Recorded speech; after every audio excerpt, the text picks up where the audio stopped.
क्या गाना गाती हो तुम, स्वर्गीय संगीत।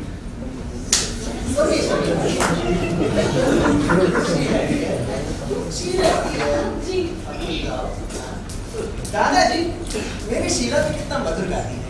इसके कंठ कोयल के कलम की मधुरी और स्वर्ग की अप्सराओं के कंठ से निकलने वाला संगीत। आज हमारा बाजार इतना तीर बजा रही हूँ, पर उसे तो ले गए हॉस्टल के कवि सम्मेलन के लिए। हाँ दादाजी, हॉस्टल में जो दादाजी, आपको और पानी चाहिए? नहीं, बस हो गया। गाना न पीने के बाद किसकी प्यास न बुझेगी? मैं तो शीला के गाने पर ही दीवाना हूँ। और ये गाना कहाँ जानती है? मेरे घर में तो कभी नहीं गाती थी। और सुनो बेटा, गाना नाचना ना बेकारों का काम है। क्या दादाजी? बेटा, तुम्हारा भजन तो बहुत ही अच्छा था। थैंक यू दादाजी। हाँ दादाजी, मुझे तो बहुत पसंद लगा ना, इसीलिए तो मास्टर लगा कर सिखाया इसको। कम से कम ये गाती तो इसी गान देवता के सामने आराधना करने बैठ जाए। शीला भैया, अरे गाओ ना, इतराओ मत।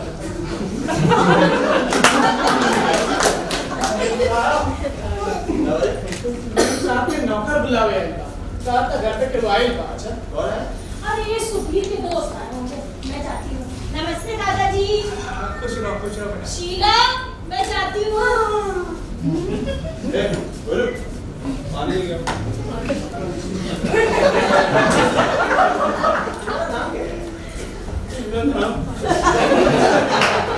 मेरा राजा राम।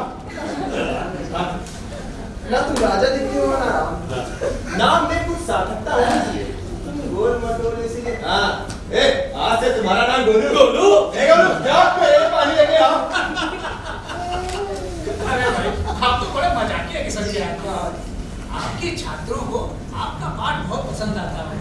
दरअसल क्या है ना, आजकल के छात्र पढ़ाई लिखाई में कोई इंटरेस्ट नहीं, ये तो उनको हंसी मजाक ही पसंद है। अच्छा ये बताइए कि आप कौन सा विषय पढ़ाते हैं? हाँ, आप ही का नहीं भाई। मेरा विषय भूगोल। भूगोल पढ़ाते हैं।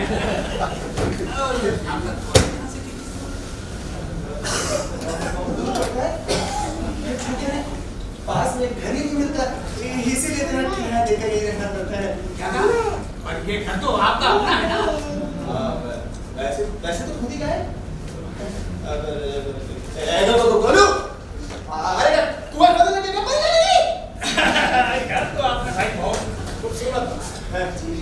क्या यहाँ पर आप अस्थायी रूप से रहने का विचार कर रहे हैं? और वो मुन्ना को यहाँ की आपको हवा तो ठीक लगती है ना?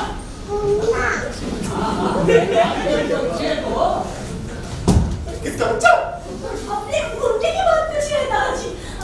दादाजी, आपको यहाँ की हवा बहुत फायदा करती है। बिल्कुल इन पर है। दूसरी शक्ल पे क्या? बिल्कुल चित्रमुखी है। पानी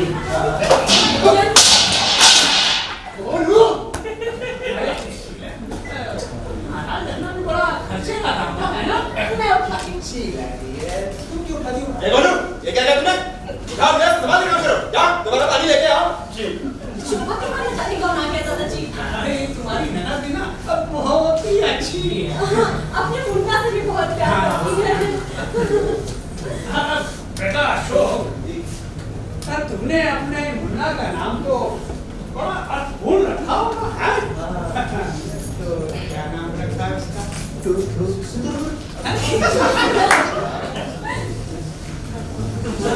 श्याम रखा है। मोटा है इसीलिए भी रखा है। श्याम क्यों रखा? ये तो बहुत बुरा है। लेकिन शीला ने तो लिखा था कि उसका नाम विक्रम। दादाजी उसके तो रोज एक नए नाम करते रहते हैं। ये तो प्यार है उसको। इसका मुन्ना छोटू बिल्लू। दादाजी उसके सौ तो दादाजी ये बेटा बड़ी अच्छी है। तो अपने पड़ोसी गौरी शंकर है, बस उन्हीं के यहाँ छोड़ गया है। अच्छा मुझे बड़ी याद आती रहती है उसके बारे में तो मैं इनको कई बार बता चुकी हूँ। दादाजी, अरे इसके मुंह से नर्मदा पुराण तो बच्चा 100 बार सुन चुका हूँ। दादाजी अब तो वो 8 साल की हो गई होगी। ये क्यों? पूरे 12 साल की हो गई है। तो अब तो हाई स्कूल में जाती होगी या नहीं? नर्मदा और हाई स्कूल में। आपका मजाक तो हर बात में चला करता है। गाय कैसे स्कूल जाएगी? गौशाला में। पान नहीं खाना? अरे पानी पीऊंगा दिया। अरे अब क्या बोलूं? ये गंगा चले ने हरिद्वार दे। अरे प्यास से मर रहा हूँ। मैं लाती हूँ पानी। अरे शीला बैठो। तू मेरे लिए कितनी सेवा करती हो?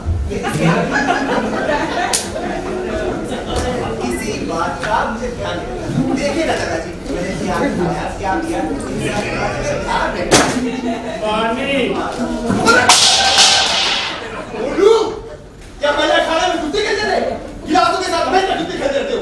जाओ, दोबारा पानी लेके आओ। महाराज जरा संभल कर काम करना चाहिए। मैं लाती हूँ। जल्दी। भाई अशोक, अब जिस काम के लिए आए थे उस पर विचार कर लिया था कि मैं बुढ़ा हो गया। अरे दादाजी, आप बिल्कुल दूसरी दिख रहे। बिल्कुल ठीक है। अब मैं आजकल के आधुनिक लोगों की तरह नहीं हूँ। मेरी हड्डियाँ पुरानी हैं, पर मैं तुम्हारे से 2-4 लोग उठा के फेंक सकता हूँ। दरअसल क्या है कि पहले मैंने अपनी सारी जमीन जायदाद शीला को देने की सोची थी। हड्डियाँ नहीं मानी, इसलिए मैं रीता को। ये कैसे हो सकता है? ज्यादा तो नाती को जाना चाहिए। देखिए क्या उचित है और क्या अनुचित, मुझे अच्छी तरीके से पता है।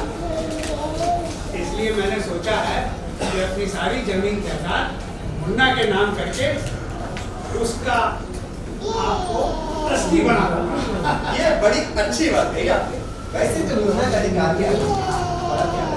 भी आदमी जान कहाँ से भी पढ़ कर थोड़ी दान शिकता है, मैं तो अपनी निर्दयता पर प्रायश्चित है। विवाह के बाद आपने मुझे खत लिख के क्षमा मांगी, आशीर्वाद चाहा, लेकिन मैंने आपका बहुत अपमान किया बेटा। अरे दादाजी, मैं बड़ों के कठोर शब्दों को भी आशीर्वाद है। अरे बेटा, ये तो तुम्हारा बड़प्पन है। अरे तो फिर बैग से कागज दे।